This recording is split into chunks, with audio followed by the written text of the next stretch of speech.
The meeting is now recording. Okay, terrific. Thanks, Jody. Okay, so it's 8:34. We'll call the meeting of the Policy Committee to order.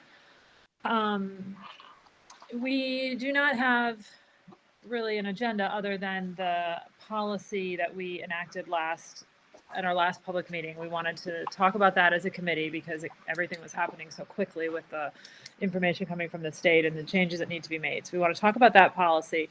We also have since received the much anticipated and much delayed guidance from the state entitled Considerations for Boards of Education, District Administrators, and Other Legal Decision Makers Regarding Potential Changes to School COVID-19 Policies and Practices. So we'll want to go through that document.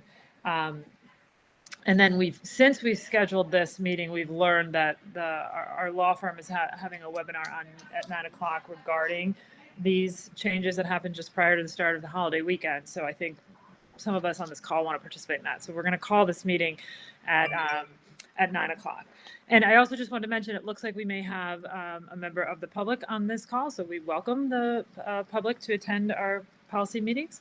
The way that, just for the public's knowledge, we go through our business, and then we will have a time for any comment from the public if there is any. So if the member would like to speak, just raise their hand or indicate in some way, and we'll call on them for their comment at that time. But it's not, members of the public can't participate in our dialogue as we're discussing the business on the agenda.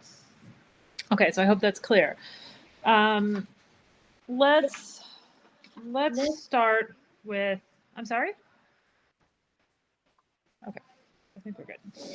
All right, let's start with the policy that we enacted on at our last monthly meeting.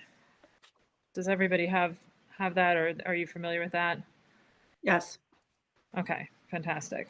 And I think that dovetails with the 7 points that the Department of Public Health is guiding us to discuss. So I think maybe what would be helpful is if I read the 7 questions regarding the guidance from the state, and then we can look at that in terms of our policy and see if we want to recommend any changes. And I recognize that this conversation may be somewhat premature with our lawyers, are obviously going to be opining on this 30 minutes from now. And I think the state is also having a call this afternoon as well. So we may be a little bit ahead of the game, but I think it's still important for us to talk about these things. So the 7 points that the state is talking about in terms of providing us questions to consider when contemplating COVID-19 policy changes for schools, including maintaining universal masking or transitioning to mask optional policies. Of course, we've already made our move.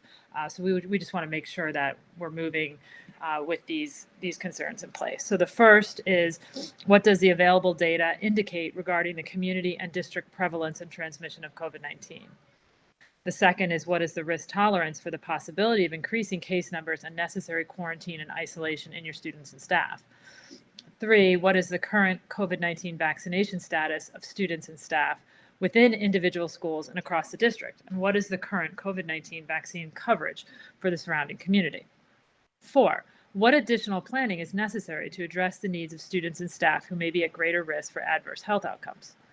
5, what additional guidance is necessary to ensure support for students and staff who may wish to continue mask wearing? 6, what processes need to be in place for continuous risk assessment and prompt decision-making regarding COVID-19 policies and mitigation strategies, including mask use going forward? What advanced contingency planning, number 7, what advanced contingency planning needs to occur to prepare for potential surges and or outbreaks? Okay, so that's the background. Lisa, I don't know if you've had a chance to digest this document that came in on Friday with the holiday weekend. But, I think it would be useful for us to talk about these 7 points and see how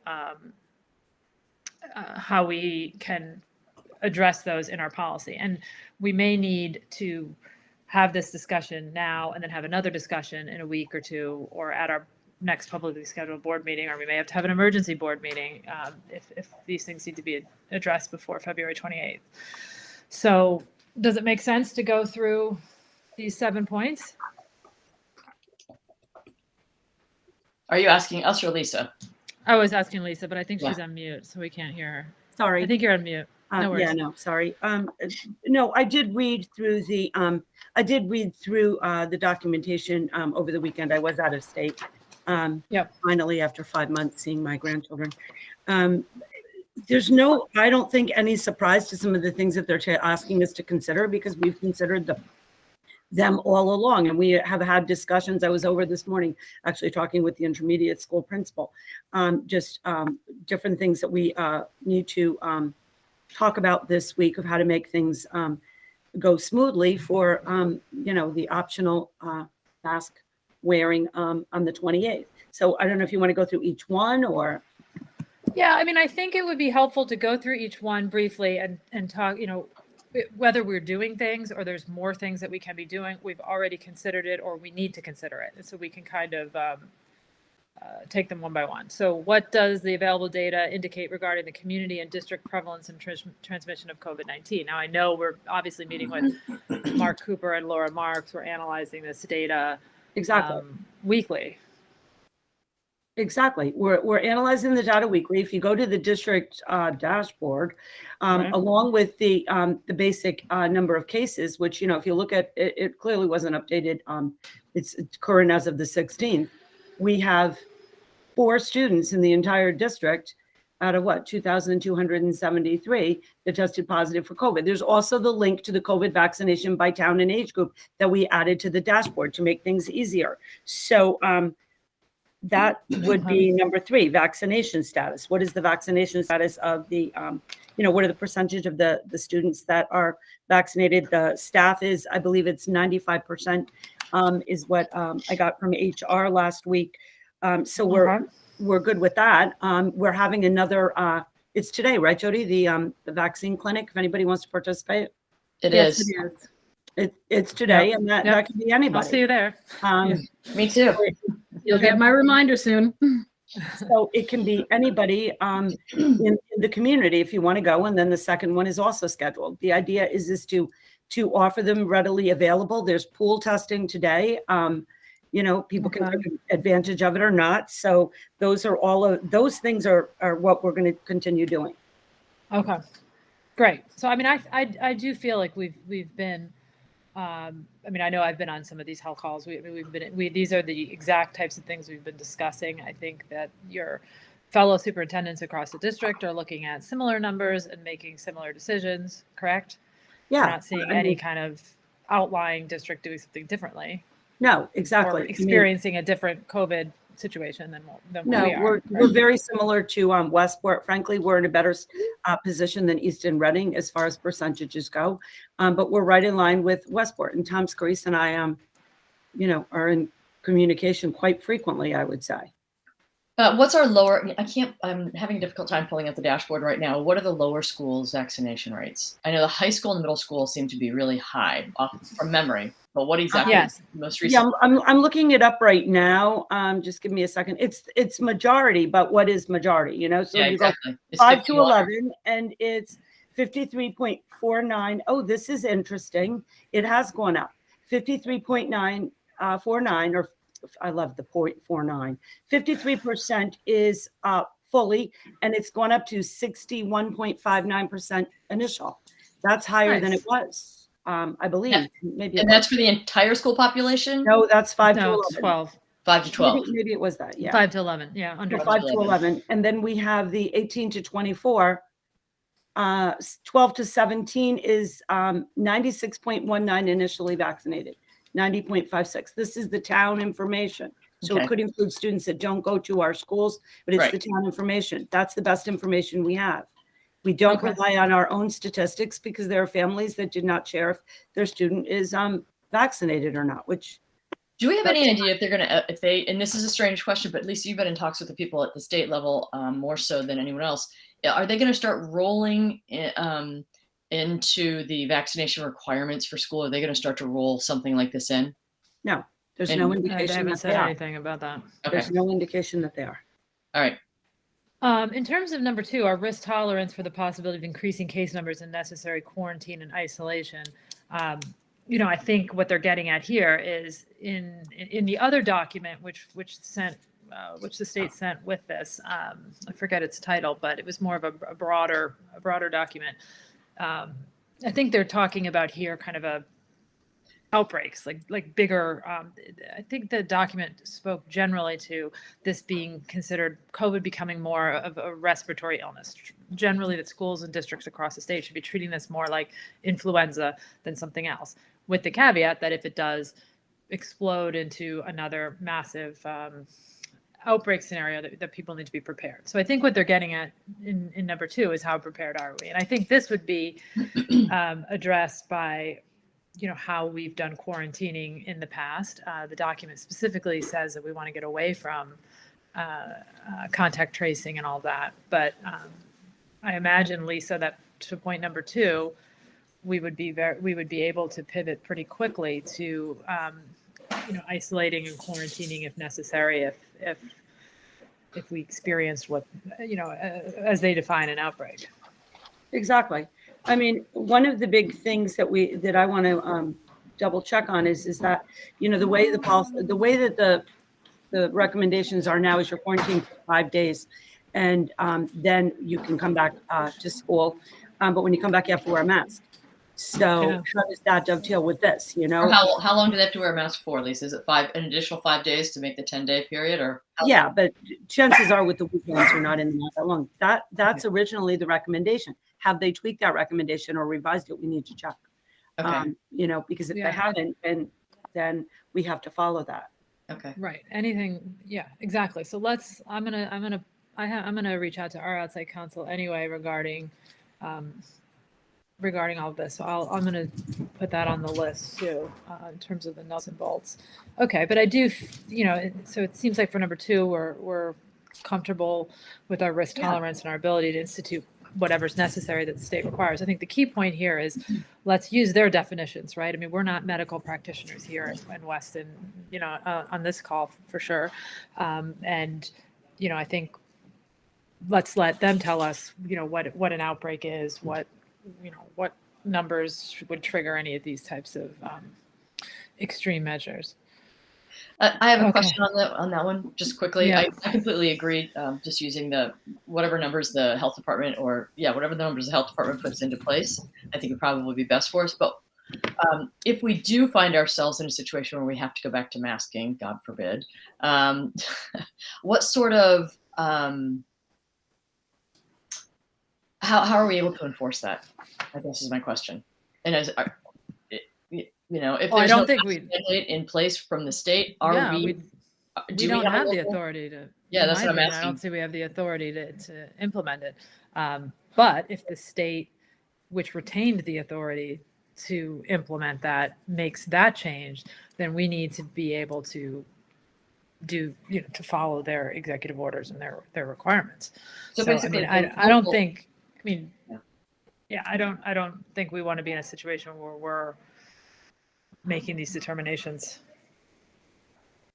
on our own. I mean, this is something that the state retained. That was the whole purpose. Yeah, I mean, they passed that legislation last week or the week before to keep that authority. Through the end of June. Right, but they kept the authority through June 30th. But we would only rely upon a statewide mandate then. So if we're having a breakout in Weston, but they're not having it on a statewide level, these are all these are important questions that need to be asked. I mean, I think the expectation is that either this guidance or further guidance would provide threshold triggering numbers or things that would be guiding the state in making these decisions. Right. Otherwise, it seems like it would be very arbitrary. Yeah. But I don't have an answer for that right now. I think that's something I'm going to ask our lawyers, what they've seen or what they've heard or how other districts are dealing with that. Yeah, I don't want to get us into a situation where our numbers go up and they're high, and that we say, let's try, let's for a month, let's mask, or for 2 weeks, let's let everybody mask or something like that, and then get pushback from the community. If we put these guardrails in place, saying, yes, let's take these masks off these kids, absolutely, but we have Yeah, to, we should, you know. we were hoping that there would be something. There is not something in this document, I can tell you that. No, There's not no, a, there's not a It's concrete vague as number. at best. Yep, When I read this document, I was like, "Whoa, this is like nothing. This is." it is nothing. So, It is nothing. So we just need to move forward with giving it optional. I have to send out a letter stating that it's optional. We also have more test kits coming that they're flooding us with test kits now from the state, which is fine. And Right. their request is that we send every kid home with a test kit. Fine. Here's the test kit. We can certainly send it home. And families can use it as they see fit. If they're All right. providing us with more, I guess there's another pickup on Thursday. Up until now, they hadn't provided us with enough numbers, and now they are, which fine. Right. We'll send them home this week. I'm sending a letter out, hopefully by tomorrow, if not later today, that specifically says, Monday there's no masks. Right. Let's go through the last few of these points from the guidance so that we can make sure that if there's anything we need to be doing, we can work on that.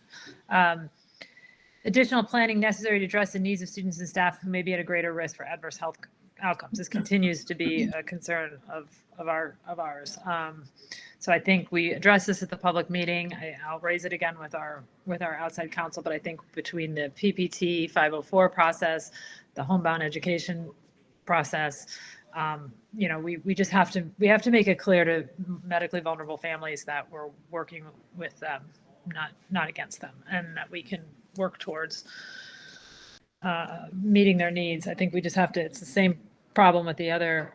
We need to develop, what are those parameters and what are those guardrails, and how do you determine who qualifies so that things aren't arbitrary? So I think we have some work to do on number 4. I don't know, Lisa, if you have any thoughts on that, or if you've heard anything new on that point.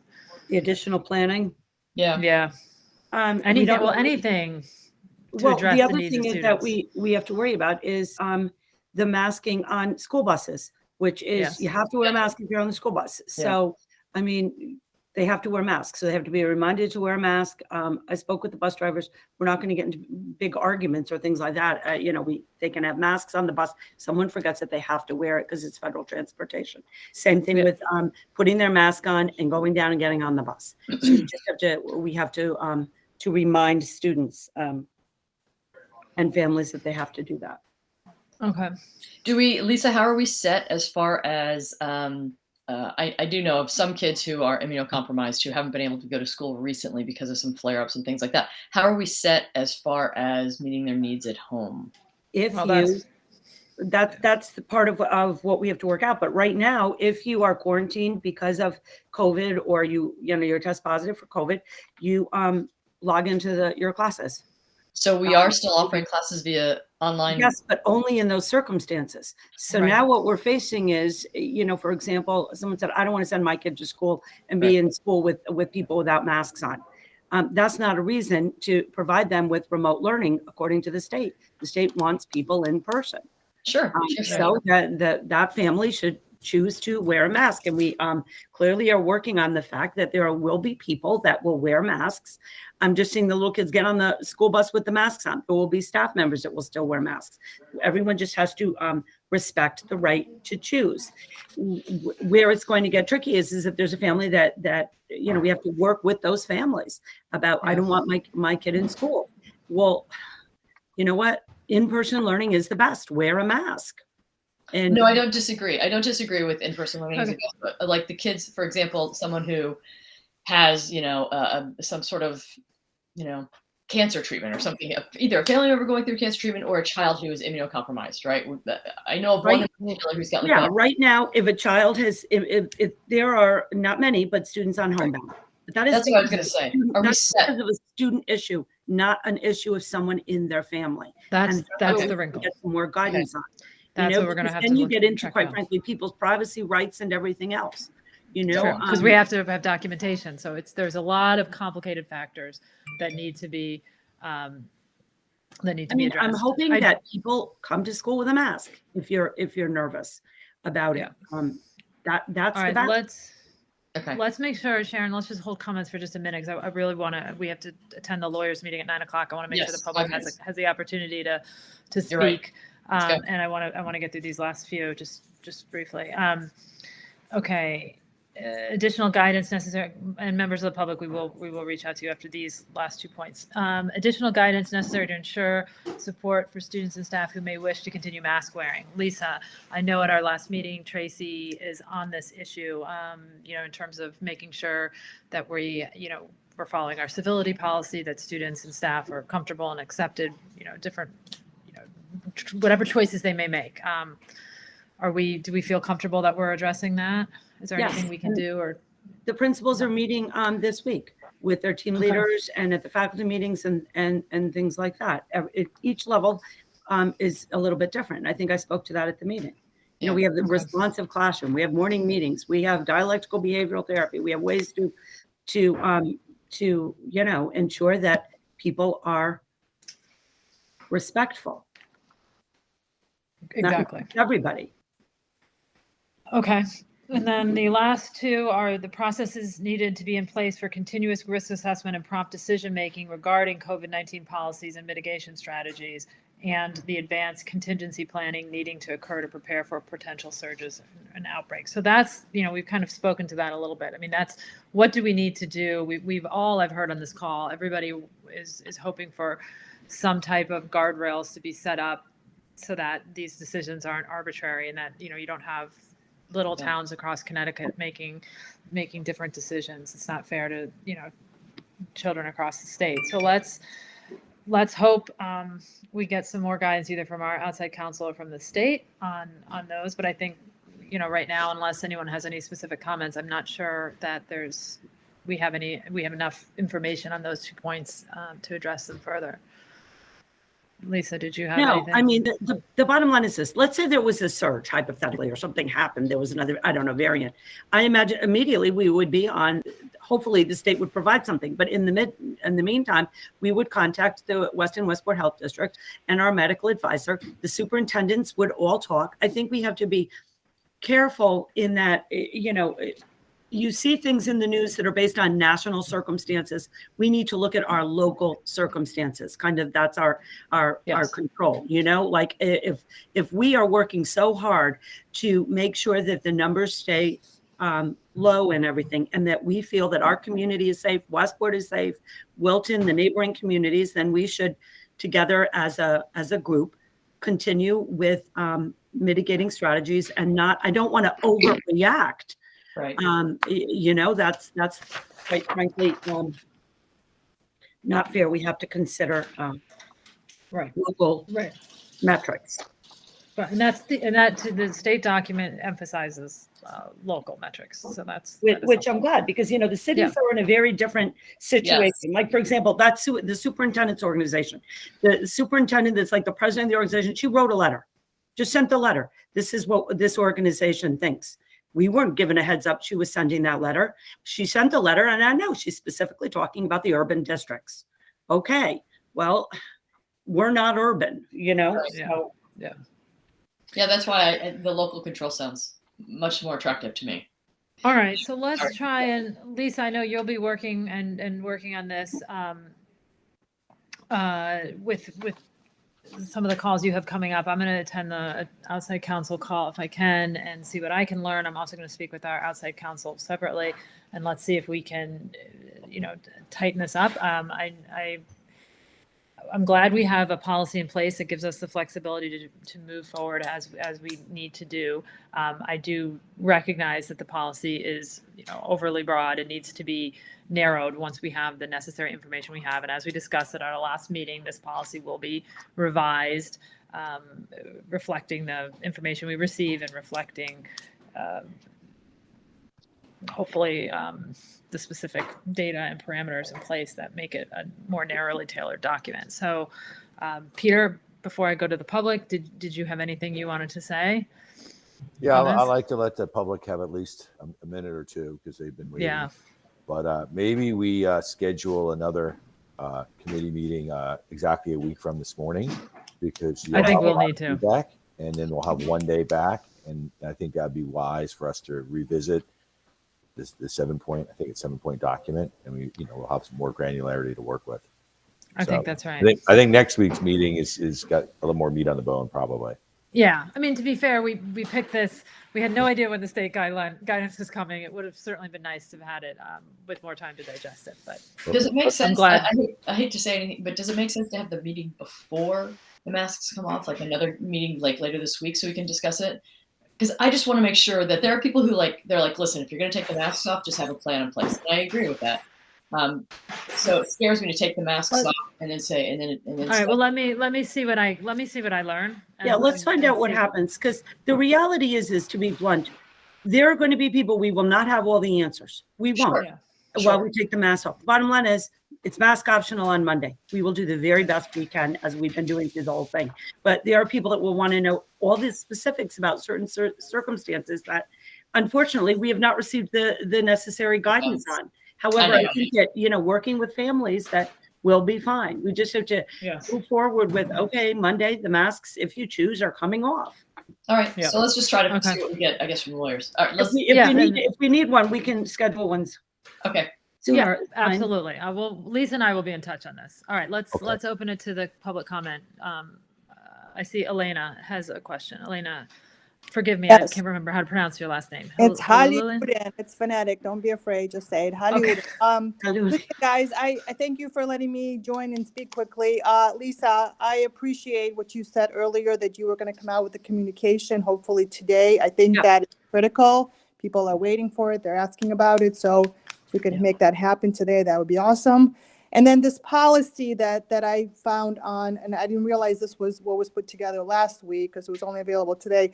I think this is very broad and frankly inappropriate for the West End Board of Ed, giving the authority to the administrators to create health policies and protocols. So, I feel like this is not something that the school is in the business of. The school is in the business of teaching and educating our kids, not monitoring and putting together health and safety protocols regarding COVID or anything else like this. So hopefully this will either go away or be very much curtailed. I frankly don't think we need any policies, that giving anybody authority. Whatever will happen, and we will act on whoever are the powers that be and the decision makers. That's it. Thank you. Okay. Thank you very much for your comments. We have another member of the public on the line that didn't identify themselves. If they want to speak, please raise your hand.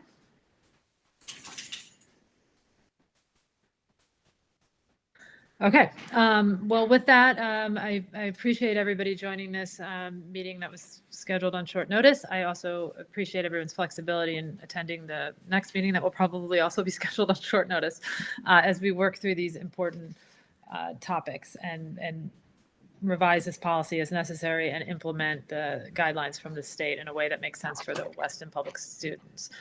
We do have the minutes from last month's meeting if we want to approve those and I make a motion to that. approve the minutes from last month's meeting. All right, thanks, Sharon. And Peter's seconded. I saw your hand. All right, so that motion passes. Jody, those have been approved. Great, Lisa, I'll see you on the call shortly, and we'll. If I can hop, is it possible that I can hop into that call as well? I just want to be informed. I don't want to have to. I want to be informed on this one too. I'll email you the link as well. Awesome. Unless if we're having to pay per user or whatever. No. Okay. It's a webinar, I think. Perfect. Okay. Thank you. All right. Thanks, everybody. Okay. Thanks, guys. Bye-bye. Thank you. Bye, Peter. Bye, Sharon. Bye, Melissa. Bye.